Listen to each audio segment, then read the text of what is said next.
الحمدللہ رب العالمین والصلاة والسلام علی سید المرسلین اما بعد فاعوذ باللہ من الشیطان الرجیم بسم اللہ الرحمن الرحیم۔ الحمدللہ رمضان المبارک کا مہینہ ہمارے سر پر اپنی رحمتیں برکتیں لٹا رہا ہے۔ آج الحمدللہ 8 رمضان المبارک ہے۔ آج ہم یہ پڑھیں گے کہ کیا صرف کھانے پینے سے رکنے کا نام روزہ ہے یا جسم کے کس حصے کا روزہ ہو سکتا ہے؟ دیکھیں، زبان کا روزہ بھی ہوتا ہے۔ زبان کا روزہ کیا ہے کہ تلاوت کی جائے، ذکر الہی کی جائے، قرآن مقدس پڑھا جائے، درود پاک کا ورد کیا جائے، گالی گلوچ، بیہودہ باتیں، چیخنے چلانے اور لغو گفتگو بکواس سے بچا جائے۔ پیٹ کا روزہ کیا ہے؟ پیٹ کا روزہ یہ ہے کہ رزق حلال کھائیں اور روزہ رکھیں اور رزق حلال سے روزہ افطار کریں۔ جو لوگ رزق حرام سے یعنی کم تول کر، ناپ کر، رشوت لے کر اور دھوکے دے کر کماتے ہیں اور روزہ رکھتے ہیں، ان کا حال اس شخص کی طرح ہے جو بے وجہ بیماری کے دوائی تو کھا لیتا ہے مگر اس میں تھوڑا سا زہر ملا دیتا ہے۔ ایسی دوائی ہرگز مؤثر ثابت نہیں ہو سکتی بلکہ جان لیوا ہو سکتی ہے، خواہ وہ کتنی ہی اعلیٰ دوائی کیوں نہ ہو۔ کان کا بھی روزہ ہے۔ روزے کی حالت میں اپنے کان سے نیک اور اچھی باتیں سنی جائیں، جھوٹ، غیبت، گالی گلوچ، گانا باجا نہ ہرگز سنا جائے اور نہ جھوٹ غیبت سننے سے باز رہا جائے۔ حضور رحمت عالم صلی اللہ علیہ وسلم کا ارشاد گرامی ہے، احیاء علوم میں یہ بات موجود ہے، غیبت کرنے والا اور سننے والا دونوں گناہ میں شریک ہیں۔ ہاتھ اور پاؤں کا روزہ بھی ہے۔ ہاتھ اور پاؤں کا روزہ یہ ہے کہ قرآن پاک، احادیث مبارکہ اور کتب فقہ کو ہاتھوں سے پکڑا جائے، مشائخ عظام اور علماء کرام سے مصافحہ کریں، یتیم کے سر پر ہاتھ پھیریں، کم نہ تولیں، کم نہ ناپیں، ہاتھ سے کسی پر ظلم نہ کریں، پاؤں سے مسجد کی طرف چل کر جائیں اور گناہ کے کاموں کی طرف چل کر نہ جائیں اور اپنے پاؤں کو گناہوں سے بچا کر رکھیں۔ آنکھ کا کیا روزہ ہے؟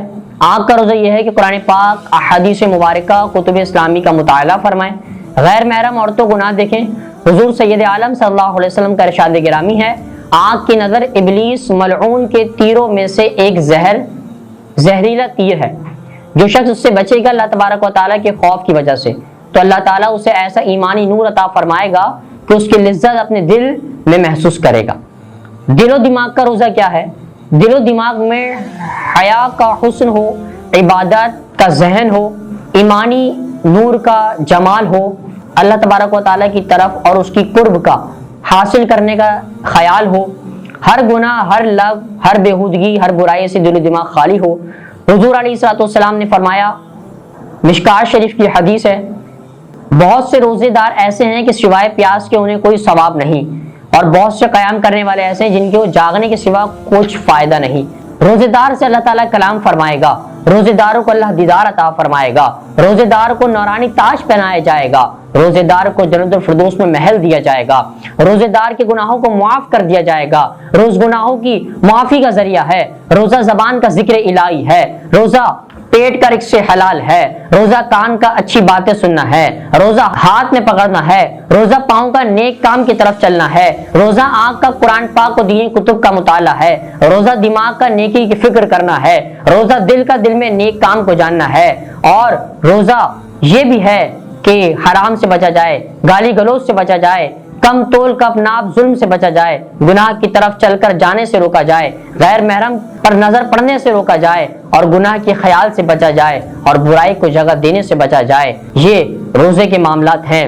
سحری و افطاری کی بھی بڑی برکات ہیں، نعمتیں ہیں۔ قرآن پاک میں سورہ بقرہ میں اللہ نے فرمایا، اور کھاؤ اور پیو تاکہ تمہارے لیے ظاہر ہو جائے سفیدی کا ڈورا سیاہی کے ڈورے سے پھٹ کر، پھر رات آنے تک روزے پورے کرو۔ برادران اسلام میں اول یہ حکم تھا کہ روزہ افطار کر کے سونے سے پہلے جو کھا لیا، سوتے ہی کھانا پینا حرام ہو جاتا ہے۔ سحری افطاری کے فضائل قرآن و احادیث میں بہت آئے ہیں، چند ایک ذکر کرتے ہیں۔ حضرت عدی ابن حاتم رضی اللہ تعالیٰ عنہ سے روایت ہے کہ خیط الابیض اور خیط الاسود سے مراد 2 دھاگے ہیں جو سیاہ اور سفید کے ہیں۔ حضور علیہ الصلوۃ والسلام نے ارشاد فرمایا، نہیں، اس سے مراد رات کی تاریکی اور دن کی روشنی۔ صبح کے وقت ایک روشنی بلندی سے پستی کی طرف پھیلتی ہے جو چند لمحات بعد غائب ہو جاتی ہے، یہ صبح کا وب ہے، اس کا وقت رات میں شامل ہے۔ چند لمحات بعد ایک روشنی دائیں بائیں سے پھیلتی ہے، اس کا نام صبح صادق ہے۔ اب روزے کا وقت شروع ہو جاتا ہے۔ آج کل تو سارا معاملہ انتہائی آسان ہو چکا ہے، اس لیے اوقات کا نقشہ بیان کیا ہے اور سورج غروب ہونے تک روزے کا وقت ہے۔ سحری اور افطاری ذرا غور و فکر سے کریں اور سحری روز کھائیں، اس میں اللہ تعالیٰ نے بے شمار رحمتیں اور برکتیں رکھی ہیں۔ اس آیت مقدسہ کا شان نزول مفسرین کرام نے یوں بیان کیا ہے کہ ابتدائی اسلام میں یہ حکم تھا کہ رات کو جب تک بیدار رہیں کھا پی سکتا ہے، اور افطار سے ہی روزے کا وقت شروع ہو جاتا ہے۔ اب نہ کھا سکتا ہے، نہ پی سکتا ہے اور نہ جمع کر سکتا ہے، کیونکہ اب روزے کا وقت شروع ہو گیا ہے۔ خلاصہ یہ ہے کہ روزہ سو جانے سے شروع ہو جاتا ہے اور ابتدائے وقت سونے سے شروع ہو جاتا ہے، چاہے رات کے کسی حصے میں سو جاؤ۔ حضرت سرما بن قیس رضی اللہ تعالیٰ کھیتی باڑی کا کام کرتے تھے۔ ایک دن کام کر کے شام کو تھکے ہارے گھر آئے اور بیوی سے پوچھا کہ کھانے کو کچھ ہے، تو جواب ملا کہ کچھ بھی نہیں ہے، میں تو آپ کا انتظار کر رہی تھی، آپ آئے، آٹا لائے اور میں پکا کر حاضر خدمت کروں۔ پھر کہا میں ابھی جاتی ہوں اور کسی سے ادھار آٹا لے کر آتی ہوں۔ اب ان کی زوجہ تو آٹا لینے چلی گئی اور حضرت سرما بن قیس رضی اللہ تعالیٰ جو تھکی ہار تھے وہ سو گئے۔ واپس آ کر دیکھا کہ شوہر نامدار سو گئے ہیں۔ سخت پریشان ہوئی کہ اب یہ رات اور آج کا دن اور کل کا دن بھوکے پیٹ کیسے گزرے گا۔ ان کی آنکھ لگنے سے تو ان کا روزہ شروع ہو چکا ہے۔ اب دن چڑھا تو حسب دستور اپنی کھیتی باڑی میں مصروف ہو گئے اور آدھا دن گزرا، بھوک پیاس نے ستایا تو بے ہوش ہو گئے۔ حضور رحمت عالم صلی اللہ تعالیٰ علیہ وسلم نے ارشاد فرمایا اور آپ کی بارگاہ میں حاضر ہوئی اور صحابہ کرام نے سارا واقعہ عرض کیا۔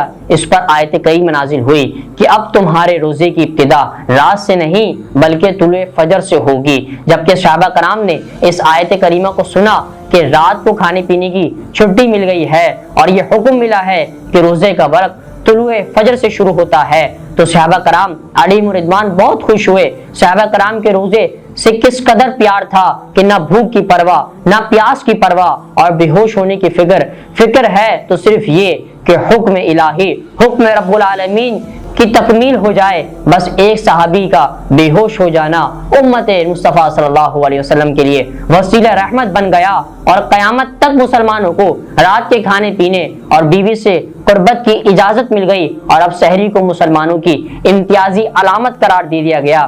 اہل اسلام کا یہ روزہ ہے۔ حضور سرور عالم صلی اللہ علیہ وسلم کا ارشاد گرامی ہے، مشکات شریف کی حدیث، ہم اہل اسلام اور اہل کتاب کے روزوں میں فرق صرف سحری کا ہے کہ ہم اہل اسلام جو ہے سحری کر کے اور پھر روزہ رکھتے ہیں اور دوسرے سحری کر کے روزہ نہیں رکھتے۔